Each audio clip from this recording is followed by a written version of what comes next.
Welcome to the First Baptist on Fifth podcast. I'm Kyle Caudle, Associate Pastor for Youth, Missions, and Adults, and host of this special podcast series to help guide you through the season of Lent. I'll be interviewing folks from our church to discuss devotional practices for this season. Today I'm joined by Olena Withrow. Lena is a lover of Dr. Pepper, her dog Howie, traveling with her husband Devin, in that order, and life at large. She serves as pastoral resident, communications manager, and ministry assistant here at First on Fifth. Lena, welcome to the podcast. Thank you. So, Lena, as we begin this conversation, I wanted to know if there is a specific element or experience during the season of Lent that you find particularly meaningful. Yes. Yeah, I think the journey of Lent at large, I find particularly meaningful. I didn't grow up kind of in a tradition that really practiced Lent, and so I came into it in adulthood. And for me, I think just the broad idea that, we all go through these wilderness seasons and we can create space to pause and to slow down amidst the chaos is something that I find really meaningful that Lent often provides, is kind of that space to slow down. Like a structured pause. A structured pause, exactly. Yeah, and that was going to be my next question. Did you grow up in a tradition that emphasized Lent? Sorry, I jumped it there. That's fine. That's perfect. So what tradition did you grow up in? And maybe even if they didn't observe Lent, how did that shape kind of how you approach this season? Yeah, absolutely. I grew up in a Christian tradition in a friend's church, but it was not liturgical and didn't follow the church calendar or the lectionary. And so I didn't learn about those rhythms until adulthood, until college. And so, yeah, a lot of my growing up years were focused on the high points, right? Like on the joy of Easter, the joy of resurrection, which is all good and beautiful and true. But there's something really helpful about things like Lent or Advent, these kind of seasons before the, big finish, if you will, that mirror our own lives so well, these seasons of waiting or searching or preparation that have really allowed me to deepen in faith and to integrate faith throughout the whole of my life's journey, not just the high points, not just the joy. And so, yeah, I think learning this solid foundation of joy and resurrection has then allowed me in the space of growing through Lent and seasons of wilderness, if you will, to kind of keep that resurrection hope while also acknowledging that, life is hard a lot of the time. And there are seasons of wilderness throughout all of our lives. And so for me, that's something that I've really enjoyed kind of deepening and flipping the other side of the coin. Yeah. So were you part of the Quaker tradition that had a lot of silence built into like a worship service? Yeah, we had what we would call silent worship in the midst of the rest of worship as our normal worship service as many might experience it. So we had music and a sermon and scripture, but then also we would have these, we would practice, I don't know. As a kid, it often felt hours long, but it was probably 5 minutes. And so it really provided this space though to tap into silence and to become a little more comfortable with that. Then I realized some people are really uncomfortable with silence. And so I am grateful for that for sure. So we're going to take a silent moment of this podcast right now. Exactly. Everyone listen to the silence. 5 minutes. However, I am interested in how that relates to Lent, because you talked about that pause. And just if that silence kind of still factors into kind of how you experience Lent. It absolutely does. Yeah, I think silence and space, like holding space, creating space, acknowledging space, are really foundational to my practices of faith that are really meaningful at large, but then especially in a season like Lent. For me, as someone who is often thinking about 37 different things at one time and, thinking of, how can I go here and do this? Having a practice of silence, of pause, really creates the space for me to encounter God apart from all of the one after another thoughts that come up a lot. Yeah.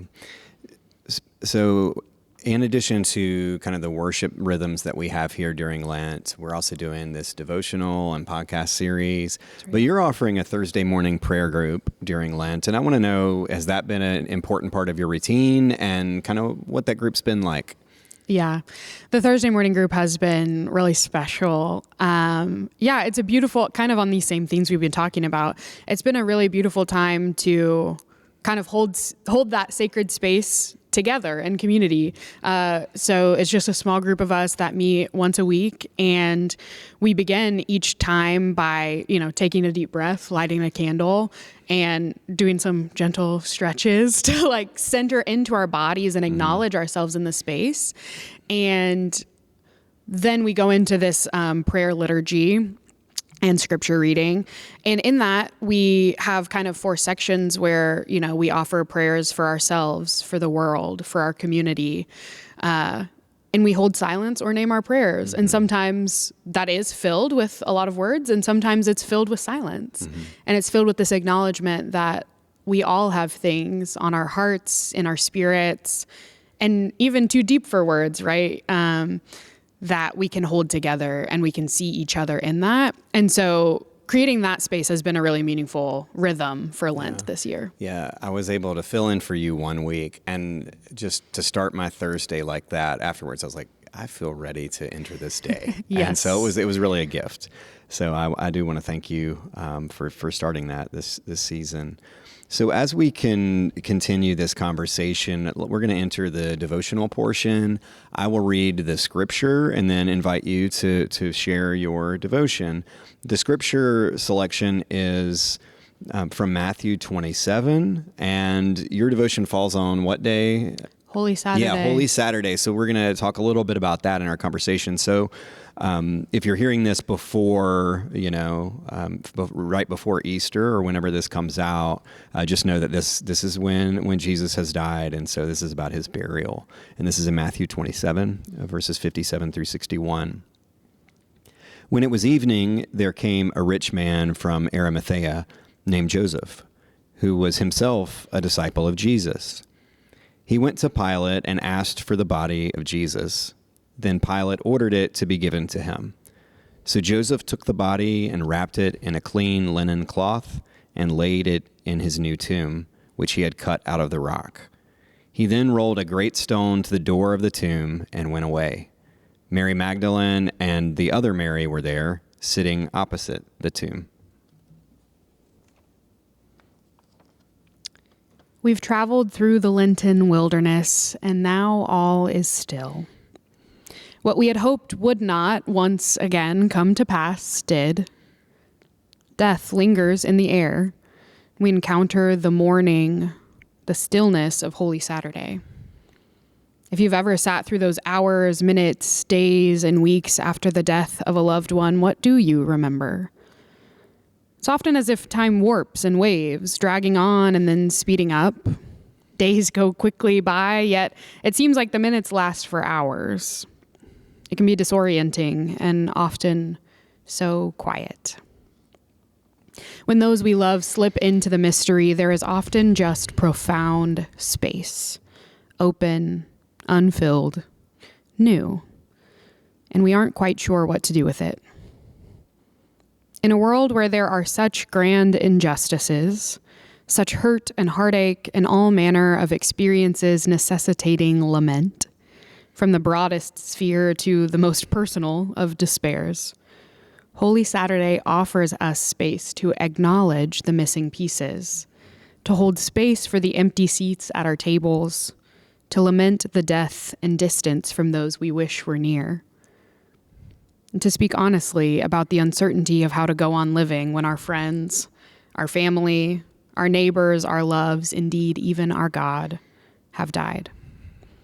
This is the night where we walk with Joseph of Arimathea as he buries Jesus, and we hold vigil as Mary and Mary Magdalene hold vigil outside the tomb.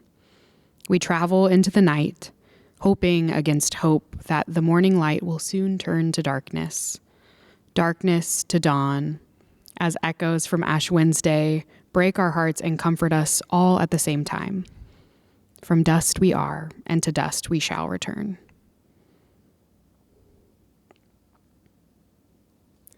So this text and your devotion focus on the reality of the Lenten story, that you are dust, and the reality of the Jesus story, he was buried.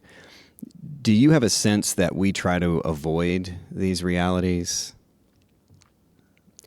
I think most of us probably do. I mean, it's not necessarily a pleasant reality. And I think our culture likes to avoid hard things often, as makes sense. I mean, who wants to linger in death if you don't have to? So yeah, I think often we are resistant to lingering in that space. Mm-hmm.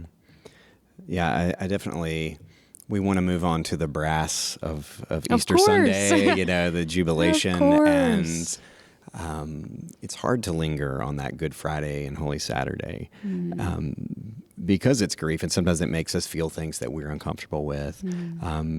Your devotion picks up on this theme of grief and how it shapes time and how we experience time, how hours, minutes, days, weeks, and I like you say warp and wave, sometimes feeling fast, sometimes dragging on. How does Good Friday and Holy Saturday give us pause to feel this divine sorrow? Mm-hmm. Yeah, often Good Friday, Holy Saturday, the Holy Week, and this Easter season, they're in the springtime, and we're really ready we've gone through the winter. We are just emerging from the cold. And so we're ready for new life and for resurrection. And yet often for each of us, there are things that are kind of lingering that we might not want to address. And so having these days kind of set aside for us, offer us the space to, I think like is written here, to acknowledge what is hard, to acknowledge the things we might rather not acknowledge, the things we wish weren't true, but are. And I think that's really important because that allows us to be more honest, not only with ourselves, but with our faith. Mm-hmm. So that made me think like a traditional Stations of the Cross, is like 14 stations, and it doesn't end on Easter Sunday. Mm-hmm. It just kind of ends. It just ends. And you walk it through Lent, and you pray it, and there's a lot of things you encounter in doing that it's like, man, there's a lot of suffering here, and it ends in death. Mm-hmm. And good Protestants and others have added that 15th station, the empty tomb. Yes. You're not there yet in this text, but I do think we want to get there, and because I think it does feel like it drags on. Happiness seems so fleeting, but then the bad times can often feel so long. And I think too, with things like the Stations of the Cross or Good Friday or Holy Saturday, in the Christian tradition, they not only offer us the space to acknowledge our own hurts or griefs or connection with God in these moments, but they offer us space to do it in community. And so I think that is one of the important things about the rhythm of these days and observances, is that it draws us out of the depths and darkness that we can get kind of caught up in inside ourselves, and allows us to see, even in this, you're not alone. Yeah. And that like in looking out across the congregation on a Sunday, the range of sorrows is great. I mean, some can be like immense, and then some are just kind of the minor. Right. We just had a bad week, but you're looking out and you're seeing faces, and then we're encountering this together. Yeah, that's right. Why do you think we struggle with traveling to that dark night where Jesus is in the tomb? I mean, Yeah, because it's hard, right? Because why would we go there if we don't have to? Because who wants to encounter death? None of us want this to happen. Every year, there's almost that, irrational hope that maybe it won't happen this time. And yet, Jesus encounters empire and is crucified and does die. And I think it's hard because it is hard. And it doesn't, that's okay that is the truth. Yeah. Is that encountering grief is not something that any of us want to encounter, but that all of us do. Yeah. I think we can learn a lot from minority traditions within the Christian faith. Like I think about the Black church. You have like, were you there when you crucified my Lord? And that's dwelling there. A lot of us that are in more privileged positions, we're like, I just want the joy. Don't give me the heartache. But they're like, no, we're living it. Yeah. Yeah. Does that resonate with you at all? Yeah, I think so. I mean, I think to everything we've talked about so far, where it really is this sense of that I think a lot of us have been formed in that way, where it's like, oh, if no one is forcing you there, why would you acknowledge the hard? Why not just brush it under the rug and, put on a happy face? Yeah. I've been on staff at churches that they love like a Easter sunrise service and then the Easter service, but they didn't practice Good Friday. That was not a thing. And That's so right. it's kind of part of that. Yeah. That kind of, let's focus on the positive, everybody. Exactly. Speaking of positive, and I kind of want to end here, I love how your devotion ends with this phrase, guide us toward the dawn, or your prayer at least that you share in your devotion, guide us toward the dawn of tomorrow. In this darkness, this uncomfortable place of Holy Saturday, what are some signs that you can know you're moving toward the dawn, even in the darkest night? That's a great question. I think we can't always be certain, other than the fact that we know night does turn to day,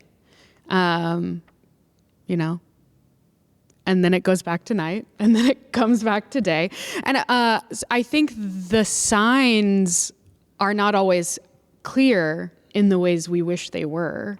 In the darkness of right in the middle of the night, we don't actually see the light at the end of the tunnel just yet. And so I think a lot of Holy Saturday is resting in the knowing that dawn will come, even when we don't feel it, even when there aren't necessarily signs yet. And I appreciate, this image of the Marys sitting there opposite the tomb in the darkness, and just imagining that togetherness waiting. And I think that's really where Holy Saturday leaves us, as we hope and we know that dawn will come again, even if there aren't really clear signs quite yet. That sounds what faith is, I love that. And I love that image that you give us. Olena, thank you for joining us on the First on Fifth podcast. You can read our Lenten devotions at firstonfifth.org and our church newsletter. And you can also follow our podcast wherever podcasts can be found.